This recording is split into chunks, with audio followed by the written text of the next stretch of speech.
ਦਰਸ਼ਕੋ break ਤੋਂ ਬਾਅਦ ਤੁਹਾਡਾ ਸਵਾਗਤ ਹੈ ਜੀ। ਡਾਕਟਰ ਸਾਹਿਬ ਪ੍ਰੋਗਰਾਮ ਦੇ ਐਂਡ ਵਿੱਚ ਸਾਡੇ ਦਰਸ਼ਕਾਂ ਨੂੰ ਦੱਸੋ ਅੱਜ ਦੇ ਦਿਨ ਦੀ ਇਤਿਹਾਸਕ ਅਹਿਮੀਅਤ। ਸਿੱਖ ਇਤਿਹਾਸ ਦੇ ਹਵਾਲੇ ਨਾਲ 1747 ਦੇ ਵਿੱਚ ਪਹਿਲਾ ਕਿਲਾ ਤਾਂ ਬੇਸ਼ੱਕ ਵੱਡਾ ਸ਼ਬਦ ਹੈ, ਸੀ ਰੌਣੀ ਕਿਹਾ ਜਾਂਦਾ, ਚਾਰ ਦੀਵਾਰੀ ਜਾਂ ਫਸੀਲ ਨੂੰ। ਸੋ ਰਾਮ ਰੌਣੀ ਸਰਬੱਤ ਖਾਲਸਾ ਨੇ ਗੁਰਮਤਾ ਕੀਤਾ ਕਿ ਵੀ ਅੰਮ੍ਰਿਤਸਰ ਨੂੰ ਡਿਫੈਂਡ ਕਰਨ ਲਈ ਹੁਣ ਸਾਡੇ ਕੋਲ ਕੋਈ ਥਾਂ ਹੋਣੀ ਚਾਹੀਦੀ ਹੈ। ਸੋ ਰਾਮ ਰੌਣੀ ਇੱਕ ਵੱਡੀ ਚਾਰ ਦੀਵਾਰੀ ਜਿਹੜੀ ਕਿ ਸਰ ਜੱਸਾ ਸਿੰਘ ਦੀ ਕਮਾਂਡ ਥੱਲੇ ਬਣੀ ਜੀ। ਪਰ ਇਸੇ ਹੀ ਰਾਮ ਰੌਣੀ ਨੂੰ ਗੁਰੂ ਰਾਮਦਾਸ ਜੀ ਦੇ ਨਾਂ 'ਤੇ ਫਿਰ 1754 ਦੇ ਵਿੱਚ ਇਸ ਨੂੰ ਪੂਰੇ ਕਿਲੇ ਦੀ ਸ਼ੇਪ ਦੇ ਵਿੱਚ ਬਣਾਇਆ ਗਿਆ। ਰਾਮਗੜ੍ਹ ਇਸ ਦਾ ਨਾਂ ਰੱਖਿਆ ਗਿਆ, ਗੜ੍ਹ ਕਿਲੇ ਨੂੰ ਕਹਿੰਦੇ ਨੇ। ਔਰ ਕਿਉਂਕਿ ਸਰ ਜੱਸਾ ਸਿੰਘ ਨੇ ਇਹ ਬਣਾਈ ਤੇ ਇਹ ਰਾਮਗੜ੍ਹ ਤੋਂ ਰਾਮਗੜ੍ਹੀਆ ਉਹਨਾਂ ਦੇ ਨਾਂ ਨਾਲ ਜੁੜ ਗਿਆ ਤੇ ਫਿਰ ਉਹਨਾਂ ਦਾ ਜਿਹੜਾ ਸਾਰਾ ਭਾਈਚਾਰਾ ਜਿਹੜਾ ਕਿ ਹੱਥੀਂ ਲੱਕੜ ਦਾ ਕੰਮ ਜਾਂ ਤਰਖਾਣਾ ਕੰਮ ਜਿਹਨੂੰ ਅਸੀਂ ਕਹਿੰਦੇ ਉਹ ਕਰਦੇ ਸੀ, ਉਹ ਸਾਰੇ ਹੀ ਰਾਮਗੜ੍ਹੀਏ ਜਿਹੜੇ ਨੇ ਫਖਰ ਦੇ ਨਾਲ ਪਾਉਣ ਲੱਗੇ। ਔਰ ਇਹਦਾ ਹੀ ਉਹਨਾਂ ਦੀ ਮਿਸਲ ਦਾ ਨਾਮ ਵੀ ਰਾਮਗੜ੍ਹੀਆ ਮਿਸਲ ਬਣਿਆ। 1916 ਦੇ ਵਿੱਚ ਭਾਈ ਸਾਹਿਬ ਭਾਈ ਰਣਧੀਰ ਸਿੰਘ ਜਿਹੜੇ ਗਦਰ ਪਾਰਟੀ ਦੀ ਰੂਹੇ ਰਵਾਂ ਸਨ, ਕਰਤਾਰ ਸਿੰਘ ਸਰਾਭਾ ਔਰ ਦੂਸਰੇ ਉਹਨਾਂ ਤੋਂ ਇਨਸਪਾਇਰ ਸੀ, ਉਹਨਾਂ ਨੂੰ ਅੱਜ ਦੇ ਦਿਨ ਉਮਰ ਕੈਦ ਦੀ ਸਜ਼ਾ ਜਿਹੜੀ ਹੈ ਲਾਹੌਰ ਕੰਸਪੀਰੇਸੀ ਕੇਸਿਸ ਦੇ ਰਾਹੀਂ ਹੋਈ ਔਰ ਲਗਭਗ 14-15 ਸਾਲ ਜੇਲ੍ਹ ਕੱਟਣ ਤੋਂ ਬਾਅਦ ਉਹਨਾਂ ਦੀ ਰਿਹਾਈ ਹੋਈ ਜੀ। 1919 ਦੇ ਵਿੱਚ ਜਦੋਂ ਕਿ ਇੱਕ ਪਾਸੇ ਕਾਂਗਰਸ ਔਰ ਮੁਸਲਿਮ ਲੀਗ ਹੋਣ ਦੇ ਵਿੱਚ ਸਨ, ਸਿੱਖ ਇੰਟੈਲੈਕਚੁਅਲਸ ਨੇ ਲੁਧਿਆਣੇ 'ਚ ਇਕੱਠੇ ਹੋ ਕੇ ਸਿੱਖ ਲੀਗ ਨਾਂ ਦੀ ਇੱਕ ਜਥੇਬੰਦੀ ਬਣਾਈ, ਹਾਲਾਂ ਉਹ ਬਹੁਤੀ ਦੇਰ ਚੱਲੀ ਨਹੀਂ ਹੈ। 1993 ਦੇ ਵਿੱਚ ਭਾਈ ਕੰਵਰ ਸਿੰਘ ਧਾਮੀ, ਉਹਨਾਂ ਦੇ ਘਰੋਂ ਬੀਬੀ ਕੁਲਬੀਰ ਕੌਰ ਧਾਮੀ ਜਿਨ੍ਹਾਂ ਨੂੰ ਨੇਪਾਲ ਤੋਂ ਫੜ ਕੇ ਲਿਆਂਦਾ ਗਿਆ ਸੀ, ਔਰ ਉਦੋਂ KP ਗਿੱਲ ਡਰਾਮਾ ਕਰ ਰਿਹਾ ਸੀ, ਦੇਖੋ ਜੀ ਜੁਝਾਰੂਆਂ ਨੇ ਹਥਿਆਰ ਸੁੱਟੇ। ਕੰਵਰ ਸਿੰਘ ਧਾਮੀ ਤੋਂ ਵੀ ਪਬਲਿਕਲੀ ਪ੍ਰੈਸ ਕਾਨਫਰੰਸ ਕੀਤੀ ਕਿ ਜੀ ਹਥਿਆਰ ਇਹਨਾਂ ਨੇ ਸੁੱਟਣੇ ਨੇ ਔਰ ਤੋਬਾ ਕਰਨੀ ਹੈ। ਉਹਨੇ KP ਗਿੱਲ ਤੋਂ ਮਾਈਕ ਫੜ ਕੇ ਕਿਹਾ ਮੈਂ ਕੋਈ ਹਥਿਆਰ ਨਹੀਂ ਸੁੱਟੇ, ਨਾ ਹੀ ਮੈਂ ਸੁੱਟਦਾ, ਇਹ ਸਭ ਡਰਾਮੇਬਾਜ਼ੀ ਕਰ ਰਹੇ ਨੇ। ਸੋ ਉਸ ਤੋਂ ਬਾਅਦ ਘੱਟੋ ਘੱਟ ਇਹ ਡਰਾਮਾ ਜਿਹੜਾ ਹਥਿਆਰ ਸੁਟਾਉਣ ਦਾ ਸੀ ਕਿ ਜੀ ਰਿਗਰੈਟ ਕਰਾਓ ਜੁਝਾਰੂਆਂ ਤੋਂ ਪਬਲਿਕਲੀ, ਇਹ ਕੰਵਰ ਸਿੰਘ ਧਾਮੀ ਦੇ ਉਸ ਡੇਅਰਿੰਗ ਐਕਸ਼ਨ ਨੇ ਉਸ ਡਰਾਮੇ ਨੂੰ ਖ਼ਤਮ ਕੀਤਾ ਜੀ। ਵਰਲਡ ਹਿਸਟਰੀ ਦੇ ਹਵਾਲੇ ਨਾਲ 1492 'ਚ ਸਪੇਨ ਦੇ ਵਿੱਚ ਕੁਈਨ ਇਜ਼ਾਬੈਲਾ ਨੇ ਜਿੱਥੇ ਮੁਸਲਮਾਨਾਂ ਨੂੰ ਮਾਰ ਮੁਕਾਉਣ ਜਾਂ ਬਾਹਰ ਕੱਢਣ ਜਾਂ ਕ੍ਰਿਸਚਨ ਬਣਾਉਣ ਦਾ ਜਿਹੜਾ ਐਲਾਨ ਕੀਤਾ, ਉੱਥੇ ਜਿਊਜ਼ ਨੂੰ ਵੀ ਉਹਨੇ ਜਿਹੜਾ ਉਹਨਾਂ ਨੂੰ ਕਨਵਰਟ ਔਰ ਐਕਸਪੈਲ ਕੀਤਾ। ਇਹ ਸਾਰੇ ਨੂੰ ਜਿਹੜੇ ਉਹਨੇ ਜ਼ੁਲਮ ਕੀਤੇ ਉਹਨੂੰ ਇਨਕੁਇਜ਼ੀਸ਼ਨ ਦਾ ਨਾਂ ਦਿੱਤਾ ਜਾਂਦਾ ਹੈ। 1814 ਦੇ ਵਿੱਚ ਬ੍ਰਿਟਨ ਔਰ ਐਲਾਈਜ਼ ਜਿਹੜੇ ਨੇ ਉਹਨਾਂ ਨੇ ਨੈਪੋਲੀਅਨ ਬੋਨਾਪਾਰਟ ਨੂੰ ਹਰਾ ਦਿੱਤਾ ਸੀ ਵਾਟਰਲੂ ਦੀ ਲੜਾਈ 'ਚ, ਔਰ ਉਹਨਾਂ ਦੀਆਂ ਫੌਜਾਂ ਪੈਰਿਸ ਦੇ ਵਿੱਚ ਜੇਤੂ ਦੇ ਤੌਰ 'ਤੇ ਸ਼ਾਮਲ ਹੋਈਆਂ ਜੀ। 1822 'ਚ ਫਲੋਰੀਡਾ ਨੂੰ ਅਮਰੀਕਾ 'ਚ ਜੁਆਇਨ ਕਰਵਾਇਆ ਗਿਆ, ਦੋਨੋਂ ਫਲੋਰੀਡਾ ਟੂਗੈਦਰ ਕੀਤੇ ਗਏ। 1867 'ਚ ਅਲਾਸਕਾ ਜਿਹੜੀ ਬਾਅਦ ਦੇ ਵਿੱਚ ਅਮਰੀਕਾ ਦੀ 49ਵੀਂ ਸਟੇਟ ਬਣੀ 1959 'ਚ, ਇਹਨੂੰ 1867 'ਚ ਅੱਜ ਦੇ ਦਿਨ ਰੂਸ ਤੋਂ $72 ਲੱਖ ਦੇ ਵਿੱਚ ਖਰੀਦਿਆ ਗਿਆ ਜੀ। 1870 'ਚ US ਕਾਂਗਰਸ ਨੇ 15ਵੀਂ ਅਮੈਂਡਮੈਂਟ ਪਾਸ ਕੀਤੀ ਕਿ ਸਾਰੀਆਂ ਰੇਸਿਸ ਦੇ ਲੋਕਾਂ ਨੂੰ ਵੋਟ ਪਾਉਣ ਦਾ ਹੱਕ ਹੈ। 1909 ਦੇ ਵਿੱਚ ਕੁਈਨ ਬੋਰੋਜ਼ ਬ੍ਰਿਜ ਆਉਣ ਲੱਗਿਆ, ਕੁਈਨਸ ਬੋਰੋ ਬ੍ਰਿਜ ਲੈਂਦਾ, ਇਹ 1909 'ਚ ਬਣਿਆ ਸੀ। ਹੁਣ ਕਿੰਨੇ ਸਾਲ ਹੋ ਗਏ? 107 ਆਈ ਥਿੰਕ ਜੀ। ਹਾਂ, ਇਹ ਬਣਿਆ ਤਾਂ ਜਿਹੜਾ ਕਿ ਕੁਈਨਸ ਬੋਰੋ ਬ੍ਰਿਜ ਮੈਨਹਟਨ ਔਰ ਕੁਈਨਸ ਨੂੰ ਆਪਸ ਦੇ ਵਿੱਚ ਜੋੜਦਾ ਹੈ। 1912 ਦੇ ਵਿੱਚ ਮੋਰਾਕੋ ਜਿਹੜਾ ਹੈ ਉਹ ਫ੍ਰੈਂਚ ਪ੍ਰੈਕਟੋਰੇਟ ਬਣਿਆ, ਫਰਾਂਸ ਦੇ ਥੱਲੇ ਆਇਆ ਜੀ। 1919 'ਚ ਗਾਂਧੀ ਨੇ ਰੌਲਟ ਐਕਟ ਦੇ ਖਿਲਾਫ ਅੰਦੋਲਨ ਦਾ ਐਲਾਨ ਕੀਤਾ। 1947 'ਚ ਮਾਊਂਟ ਬੈਟਨ ਗਵਰਨਰ ਜਨਰਲ ਬਣ ਕੇ ਭਾਰਤ ਆਇਆ ਔਰ 1998 ਤੱਕ ਜਿਹੜੀ ਸਭ ਤੋਂ ਅਮੀਰਾਂ ਦੀ ਕਾਰ ਮੰਨੀ ਜਾਂਦੀ ਸੀ ਰੋਲਸ ਰਾਇਸ, ਉਸ ਕਾਰ ਫੈਕਟਰੀ ਨੂੰ BMW ਨੇ 1998 'ਚ $57 ਕਰੋੜ 'ਚ ਖਰੀਦਿਆ।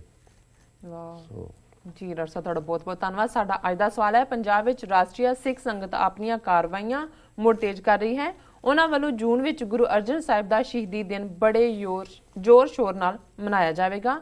ਜੀ ਡਾਕਟਰ ਸਾਹਿਬ ਤੁਸੀਂ ਕੀ ਕਹਿਣਾ ਚਾਹੋਗੇ ਇਸ ਬਾਰੇ? ਦੇਖੋ, babushai.com ਇਹ ਬਾਦਲਕਿਆਂ ਦੇ ਇੱਕ ਬੜੇ ਚਹੇਤੇ ਨੇ ਪੱਤਰਕਾਰ, ਉਹਨਾਂ ਦਾ ਵੈਬਸਾਈਟ ਹੈ, ਤੇ ਜਦੋਂ ਉਹਨਾਂ ਦੀ ਖਬਰ ਲੱਗਦੀ ਹੈ ਉਹਨੂੰ ਮੈਂ ਜ਼ਿਆਦਾ ਕ੍ਰੈਡੀਬਲ ਮੰਨਦਾ ਕਿਉਂਕਿ ਉਹ ਅੰਦਰੂਨੀ ਵੀ ਹੁੰਦੀ ਹੈ ਔਰ ਉਹ ਪ੍ਰੋਪੇਗੇਸ਼ਨ ਲਈ ਵੀ ਯੂਜ਼ ਹੁੰਦੀ ਹੈ।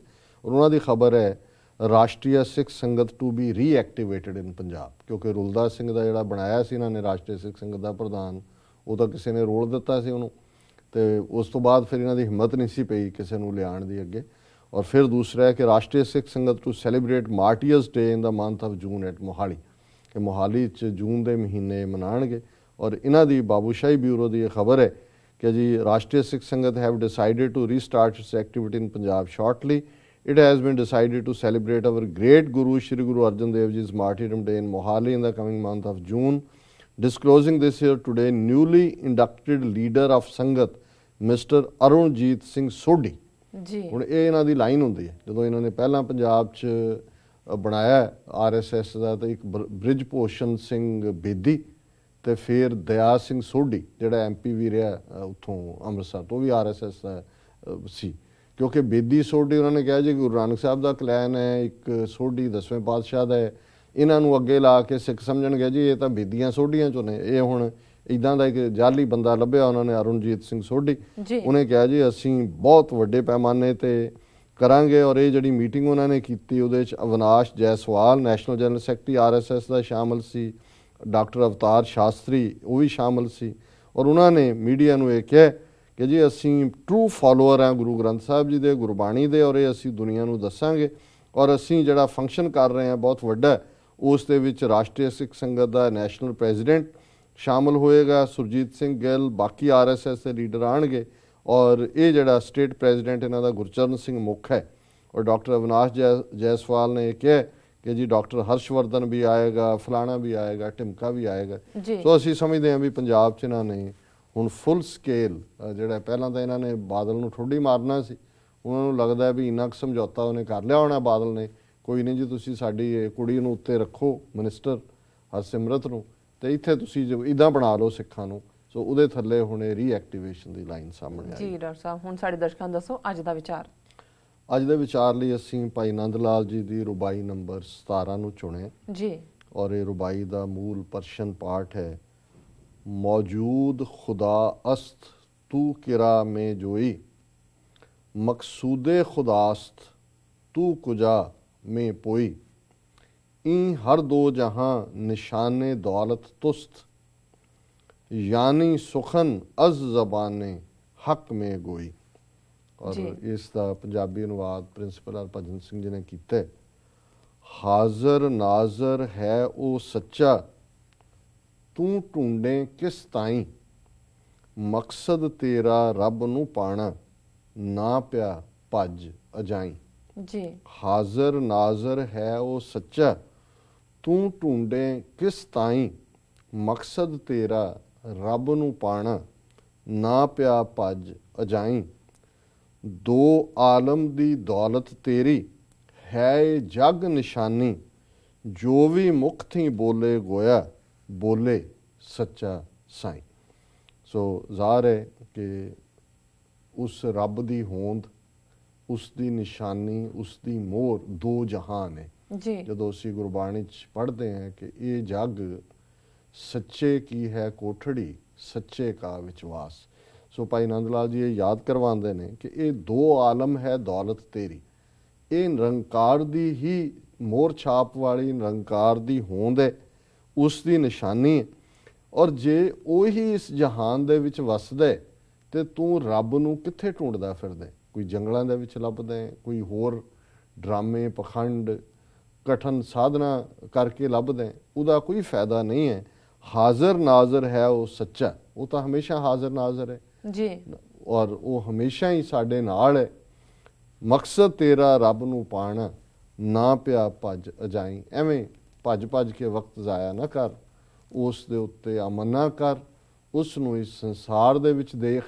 ਔਰ ਇਹੀ ਗੱਲ ਜਦੋਂ ਅਸੀਂ ਭਗਤ ਜਨਾਂ ਦੇ ਹਵਾਲੇ ਨਾਲ, ਸੰਤ ਜਨਾਂ ਦੇ ਹਵਾਲੇ ਨਾਲ ਕਰਦੇ ਤੇ ਉਹਨਾਂ ਦੇ ਸਾਹਮਣੇ ਇਹੀ ਹੁੰਦਾ ਜੀਵਨ। ਜਦੋਂ ਅਸੀਂ ਇਹ ਕਹਿੰਦੇ ਹਾਂ ਕਿ ਜਨਮ ਮਰਨ ਦੋਹੋਂ ਮੈਂ ਨਾਹੀਂ, ਜਨ ਪਰ ਉਪਕਾਰੀ ਆਏ, ਜੀ ਦਾਨ ਦੇ ਭਗਤੀ ਲਾਇਨ ਹਰ ਸਿਉ ਲੈਣ ਮਿਲਾਏ ਜੀ। ਸੋ ਹੁਣ ਉਹਨਾਂ ਦੇ ਲਈ ਇਹ, ਕਿਉਂਕਿ ਸੱਚੇ ਦੀ ਕੋਠੜੀ ਹੈ, ਉਹ ਭੱਜ ਕੇ ਕਿਤੇ ਪਹਾੜਾਂ 'ਚ ਨਹੀਂ ਲੁਕਦੇ, ਉਹ ਇੱਥੇ ਹੀ ਰਹਿ ਕੇ ਇਨਸਾਨੀਅਤ ਦੀ ਸੇਵਾ ਕਰਦੇ ਨੇ, ਇਨਸਾਨੀਅਤ ਦੀ ਖਿਦਮਤ ਕਰਦੇ ਨੇ, ਔਰ ਉਸ 'ਚੋਂ ਉਹ ਲੋਕਾਂ ਨੂੰ ਇਸ ਮੋਹ ਜਾਲ 'ਚੋਂ ਕੱਢ ਕੇ ਉਸ ਸੱਚੇ ਰੱਬ ਦੇ ਨਾਲ ਜੋੜਦੇ ਨੇ। ਸੋ ਇਹ ਅੱਜ ਦਾ ਵਿਚਾਰ ਹੈ ਜੀ। ਡਾਕਟਰ ਸਾਹਿਬ ਤੁਹਾਡਾ ਬਹੁਤ ਬਹੁਤ ਧੰਨਵਾਦ, ਤੁਸੀਂ ਅੱਜ ਦਾ ਵਿਚਾਰ ਸਾਡੇ ਦਰਸ਼ਕਾਂ ਨਾਲ ਸਾਂਝਾ ਕੀਤਾ। ਇਸ ਨਾਲ ਆਪਣੇ ਵਿਊਅਰਸ ਕੋਲ ਲੈਣੇ ਇਜਾਜ਼ਤ। ਵਿਊਅਰਸ, ਸਾਡੇ ਪ੍ਰੋਗਰਾਮ ਦਾ ਸਮਾਂ ਇੱਥੇ ਸਮਾਪਤ ਹੁੰਦਾ। ਤੁਸੀਂ ਆਪਣੀ ਰਾਏ ਤੇ ਸੁਝਾਅ ਸਾਨੂੰ ਭੇਜਣਾ ਨਾ ਭੁੱਲਣਾ ਸਾਡੇ ਇਸ ਪਤੇ ਤੇ SOS@TV84 .tv ਤੇ ਅਸੀਂ ਆਪਣਾ ਪ੍ਰੋਗਰਾਮ ਲੈ ਕੇ ਫਿਰ ਦੁਬਾਰਾ ਹਾਜ਼ਰ ਹੋਵਾਂਗੇ। ਤਦ ਤੱਕ ਲਈ ਮੈਨੂੰ ਤੇ ਆਪਣਾ ਸੁਣਾ ਆਗਿਆ ਦਿਓ ਤੇ ਬੁਲਾ ਦਿਓ ਫਤਿਹ। ਵਾਹਿਗੁਰੂ ਜੀ ਕਾ ਖਾਲਸਾ, ਵਾਹਿਗੁਰੂ ਜੀ ਕੀ ਫਤਿਹ।